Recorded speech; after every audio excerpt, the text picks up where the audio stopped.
What is going on, everybody? Chaos Gaming here for the inaugural deck profile video. Decided I wanted to give some extra content to the community. Really enjoyed this Midnight deck. Don't seem to see a ton of content around her, but kind of wanted to share this with you guys, and hopefully you all enjoy. So, kick it off here. We are looking at Midnight as a character. So, really powerful. This deck in particular is going to be on Chaos, ironically enough. The reason that I like her on Chaos is really the card pool that you've got with Chaos. The different tech, the different utility that comes in Chaos.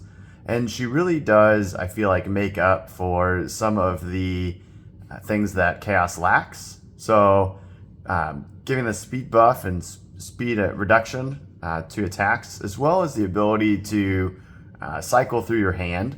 So Chaos doesn't have a whole lot of card draw, so she kind of fills that void in my mind, as far as just an area that Chaos in general really lacks right now. So that's why we're rocking with Midnight. So that's our character. So we'll start off with our foundation line. So to start, we're looking at 4 requesting assistance. So obviously just an all-around powerful foundation, ton of utility, gives you the ability to keep your turns going, keep swinging, or even be able to play more effective defense, especially when you've got some utility cards that we'll see later that you can commit and then have the ability to even re-ready those and use them again in a turn. So just again, a really powerful foundation. Next up, we have 4 copies of Stronger in Darkness. Very synergistic with Midnight. You can either commit her to, again, draw your cards, filter your hand out, get rid of things you don't want, hopefully bring in some things that you do, or even commit her to buff your attack or reduce your opponent's attack. So she's going to spend some time committed in the game. So just the fact that Stronger in Darkness can buff all of your attacks by 1 whenever Midnight is committed, just can pump through a lot of damage, which is something that kind of Chaos does lack a little bit of, is that damage buff. So real powerful card in Midnight, highly recommend it. Also another 0 cost foundation. So next up, we do have 4 copies of Release. Again, another 0 cost foundation, makes passing our blocks significantly easier. It's a way to keep ourselves out of deadlock if we need. Just a whole lot of utility. Very popular card for very good reason. So playing 4 of those. Next up, we will be looking at 4 Infinite Potential. Again, this is it's really in here for the utility of, we're playing a lot of high blocks. It itself is a very potent high block with only a 1 mod to the block. Just seems to fit very well with helping to pass blocks with how many high blocks are in this deck. So next up, we'll be looking at 4 Struggling with Studies. So a lot of good utility out of this one. If your opponent wants to continue to swing on you, the ability to pull blocks back into hand, reduce your progressive difficulty on your blocks. If you've blocked with an attack, the potential to pull that back into your hand just kind of keeps your opponent off of those long string of attacks without at least being somewhat punished. And secondarily to that, I saw a lot of use of this against decks that run Apathetic. So being able to keep some of your more potent utility pieces in play against those decks that tend to run Apathetic. So just a super useful card. Next, 4 copies of Training with Gunhead. This card is fantastic for this deck for a multitude of reasons. One of which is that the first enhance is that if the check to play the attack is modified by an effect, gets +1 speed. As you'll see, we have 4 copies of Double Jab Pummels that we'll take a look at later, as well as 3 copies of League Interview. So we have several different ways to trigger that enhance to get just additional speed when Midnight is already making things so incredibly fast. Just makes things real difficult to block for your opponent. Secondarily to that would be just that ability to remove to reduce the damage of a throw. So if your opponent is tossing throws, it's just gonna make that game go a little longer for you, keep you alive a little longer, keep you healthier, and just the threat of having that on board, I think, is real strong against those throw decks. The last one difficulty foundation that I had in the deck was a single copy of Clever Distraction. Only running one copy, really, because when I was rounding out this deck, I found myself just wanting one more foundation. So I looked through the stack that Chaos has and found that to be a pretty good utility, being that's only a one-cost foundation with a little bit of extra speed hate should you need it. So threw that in as a one-off. Now we're on to our two-cost foundations. So we'll be looking at the first one being Self-Assured. This I included in the deck just because of that first enhance, really. The ability to commit to change the zone of an attack. So if you kind of have a clue of what your opponent's block zones are, that ability to push through that damage by making it an off-zone attack, or even on defense, if you're holding the wrong block zone, having the ability to create then a blockable attack for yourself is big. I will say that this was probably my least favorite foundation in the deck, but it definitely has a place. Just seemed to be the least useful out of all of them, but still really solid. Next up, we have 2 copies of Frozen.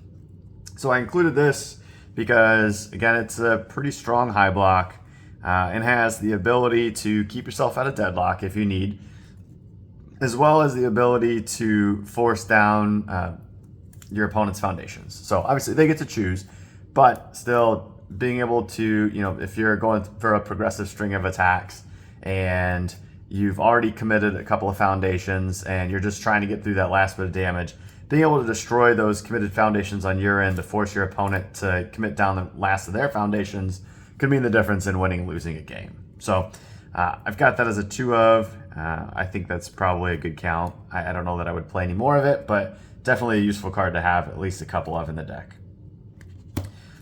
Next, we'll see 2 copies of Irrefutable Force of Nature.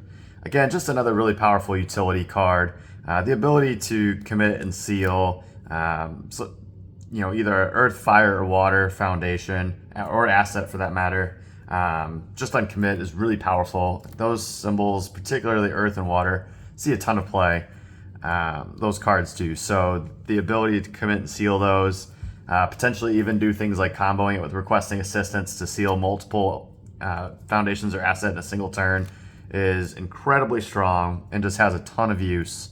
Again, another ability, you can remove it to seal an asset or foundation. So again, if you're up against a wall where you need to get yourself out of deadlock, just another ability, another card that has that potential to get yourself out of deadlock with a positive effect while doing it. Next, we've got 3 copies of League Interview. So again, as I mentioned earlier, this combo pairs very well with Training with Gunhead. Just the ability to make sure that your checks are significantly easier on your first attack, as well as then, if you've got the Training with Gunheads in play, just give all of your attacks, all those first attacks on the turn, that additional speed, just make them more threatening, a little harder to block. It's a really, really powerful card. And then also has the response to be able to flip to make your blocking a little easier. I haven't found myself using that a ton, unless I've got another one in hand that I'm ready to play or something to that effect.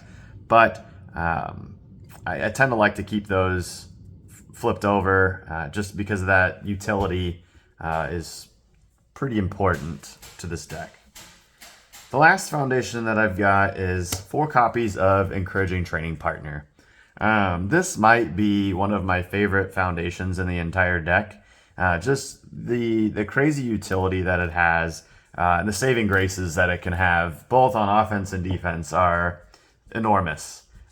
So just looking at if your opponent has something that is incredibly fast, while Midnight has the ability to go ahead and reduce its speed, you can use your Encouraging Training Partner, flip it over first, set it back to 4, and then commit the Encouraging Training Partner once it's flipped to reduce the speed even further.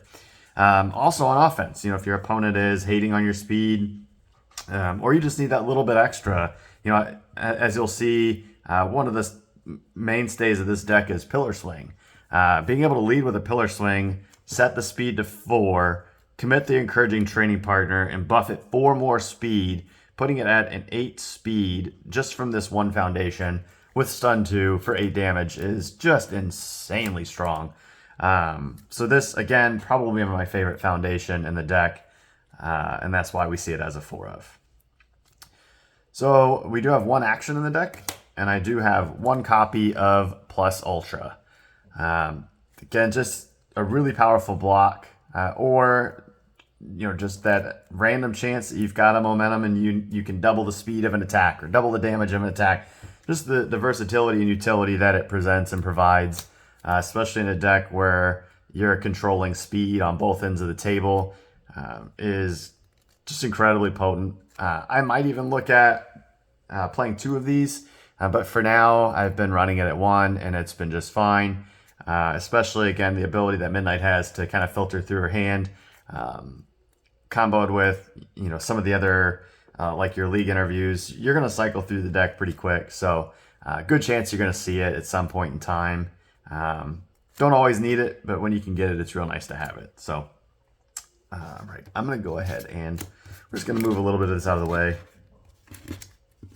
just to make room for the attacks. So set that off to the side, and then we'll go with our attack lineup.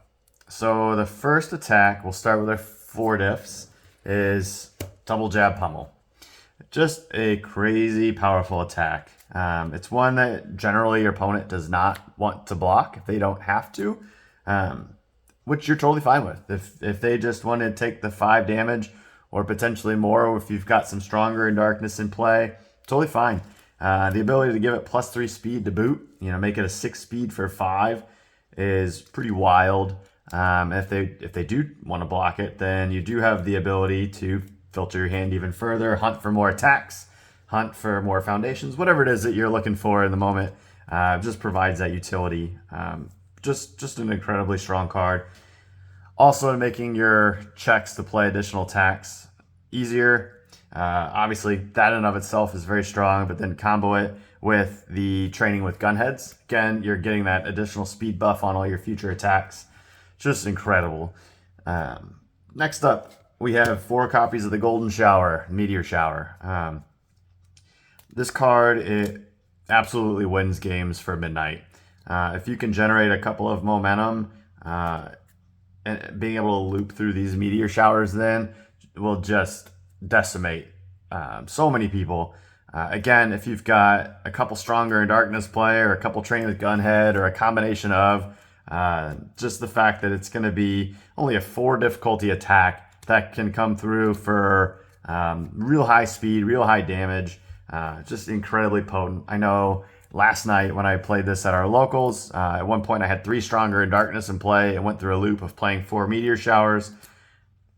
4 Meteor Showers at 8 damage a pop really starts to add up fast. So card just is incredibly deadly. I do recommend the golden ones though over the standard one. I think that's probably what really gives it the extra power. Next up, we do have 4 copies of Home Run Comet. A couple different uses that I saw out of this card. First and foremost, I think most obviously is that it is a kill card.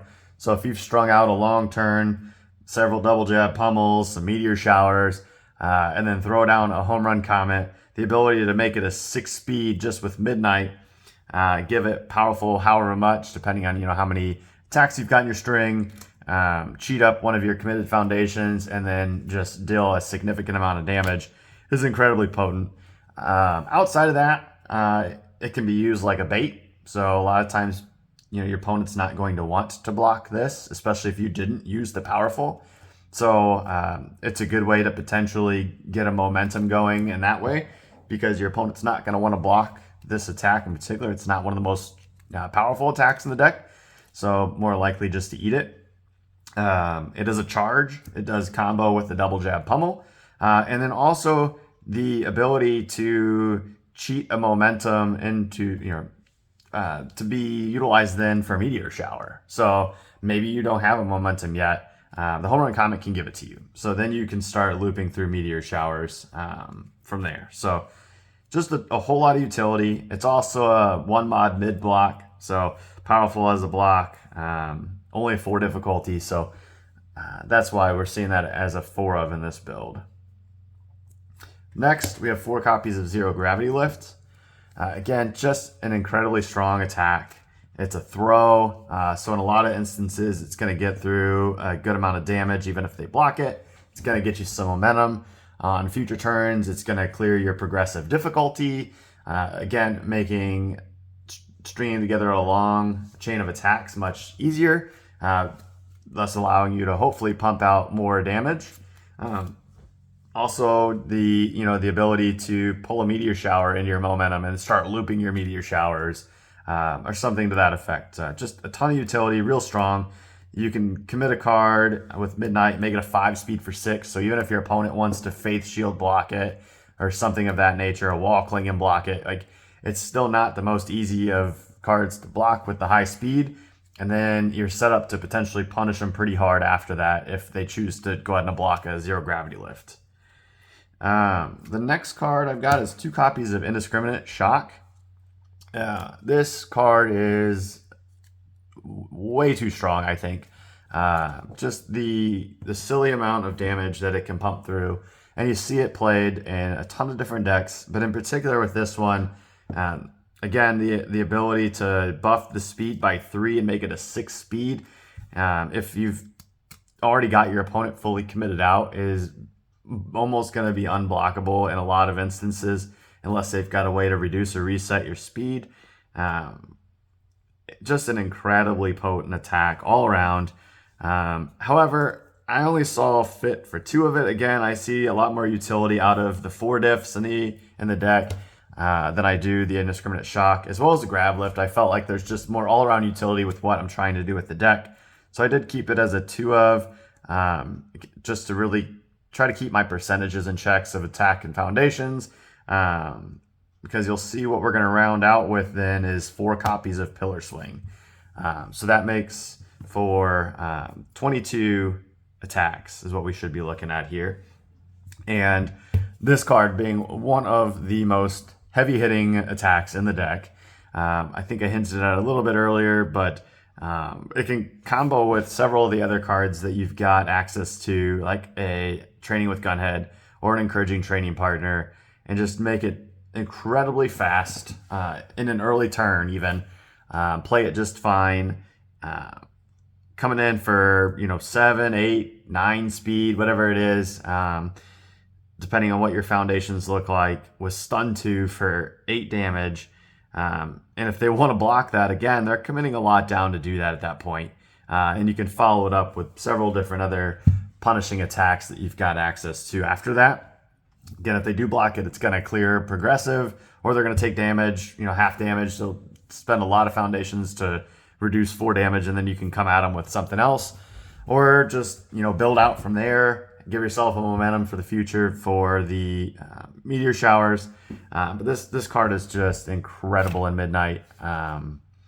And honestly, it's probably one of the biggest reasons I went with Chaos over any other symbol, was just having access to Pillar Swing and just the nuttiness that it provides. So that's the deck. Kind of really enjoyed this. I played it last night at our locals and ended up going 3-0 with it.